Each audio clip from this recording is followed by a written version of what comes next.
यहाँ की हर एक वासना हमसे गुजर करे और परिपूर्ण होना चाहती है, क्योंकि यहाँ का यही वासना का नेम है।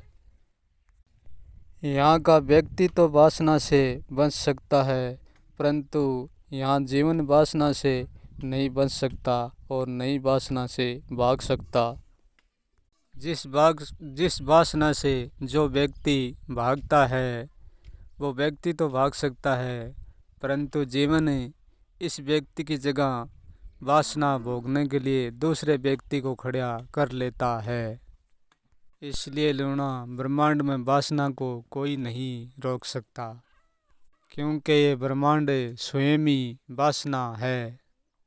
परंतु जीवन की और ब्रह्मांड की वासनाओं में अंतर बहुत है। इसका अंतर ये है कि जीवन व्यक्ति की वासनाओं में सुख दुख भरा हुआ है और ब्रह्मांड की वासनाओं में सुख दुख नहीं है, उनमें परम आनंद है।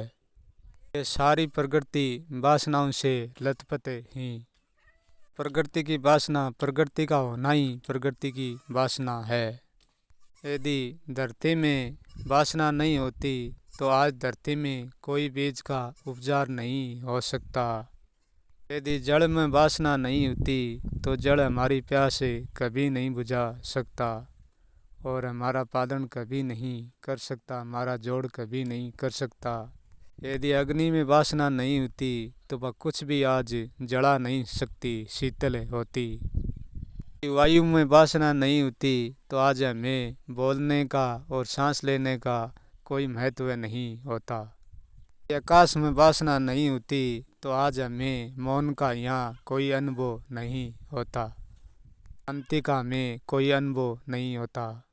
प्रकृति अपनी वासनाओं से कभी थकती नहीं है, क्योंकि उसमें सुख दुख नहीं होता है, उसमें परम आनंद होता है। परम आनंद का अर्थ है ना तो उसमें सुख होता है और ना उसमें दुख होता है, ना उसमें शोक कोई हर्ष होता है, कोई तेरा मेरा अपना पराया ऐसा कुछ नहीं होता है आनंद में। प्रकृति की वासना आनंद भरी है, तभी तो चाहो जब तक प्रकृति रह सकती है, क्योंकि उसको कोई नहीं हिला सकता। दूसरा, प्रकृति के आनंद में कोई विघ्न नहीं डाल सकता। प्रकृति स्वयं ही अपना आनंद बदल सकती है चाहे तो, अन्यथा प्रकृति ना बदले तो प्रकृति को कोई नहीं बदल सकता। अब लूणा तुम ही बताओ, यदि वासना बुरी है तो फिर अच्छा कहाँ है? तो वासना को बुरी मानने वालों के लिए ये सारा ब्रह्मांड ही पूरा अस्तित्व ही बुरा है। मानने वाला ही इस अस्तित्व से अलग नहीं है, इनका ही हिस्सा है, परंतु ना समझी के कारण वासनाओं को कितनी कहाँ तक चढ़ा रखी है बुरी। वासना का स्तर अलग अलग हो सकते हैं, परंतु मूल रूप से वासना वासना एक ही है, क्योंकि प्रकृति को किसी से लेना देना नहीं है कि तुमने यहाँ क्या त्यागा और क्या भोगा। ब्रह्मांड किसी के भोगने और त्यागने का हिसाब नहीं रखता है। ब्रह्मांड इस बात का हिसाब रखता है कि यहाँ की हर एक चीज़ जीवन से गुजर की और परिपूर्ण हो जाए, इस बात का हिसाब रखता है। ब्रह्मांड अपने आनंद का आंदोलन कायम रखता है। ब्रह्मांड ना तो किसी के प्रिय ना किसी के अप्रिय, सबके लिए एक जैसा है। वासनाओं का त्याग अंतिम सत्य है, वो हमारी मौत है। जिस दिन हमारी वासनाओं का जोड़ टूट जाएगा, जिस दिन हमारी मृत्यु हो जाएगी, जिस दिन हमारे पीछे फिर कोई वासना नहीं बचेगी। जीते जी वासना से कोई मुक्त नहीं हो सकता, चाहे कितना ही वासना पकड़े, कितना ही वासना छोड़े। मुक्त तभी होगा ये सारा जोड़ी बिखर जाएगा।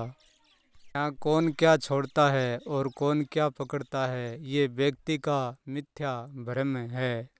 यहाँ मौत ना तो ज्ञानी को बख्शती, ना अज्ञानी को बख्शती, ना वीरों को बख्शती और ना महावीरों को बख्शती। एक दिन सबको आनी है। ना तो मौत सोए हुए को छोड़ती और ना मौत जागे हुए होश को छोड़ती। ये वासना का टूटना अंतिम सत्य है। हर व्यक्ति अपने ही भ्रम में बन जाता है। कोई ज्ञान के भ्रम में बंधा हुआ है तो कोई अज्ञान के भ्रम में, कोई जागने के भ्रम में बंधा हुआ है तो कोई सोने के भ्रम में बंधा हुआ है।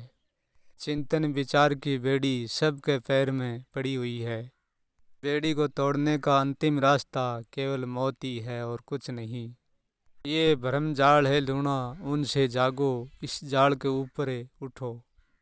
शाश्वत सत्य को जानो, क्या त्यागना उचित है, क्या भोगना उचित है। शाश्वत सत्य को जानोगे तो ही इस बात को, त्याग भोग को जान पाओगे। कुछ भी भोगा नहीं जाता, कुछ भी त्यागा नहीं जाता, ये सब भ्रम और बहकावे की बातें ही। क्योंकि मौत सबके लिए एक जैसी रहेगी, वह अलग स्वागत नहीं करेगी।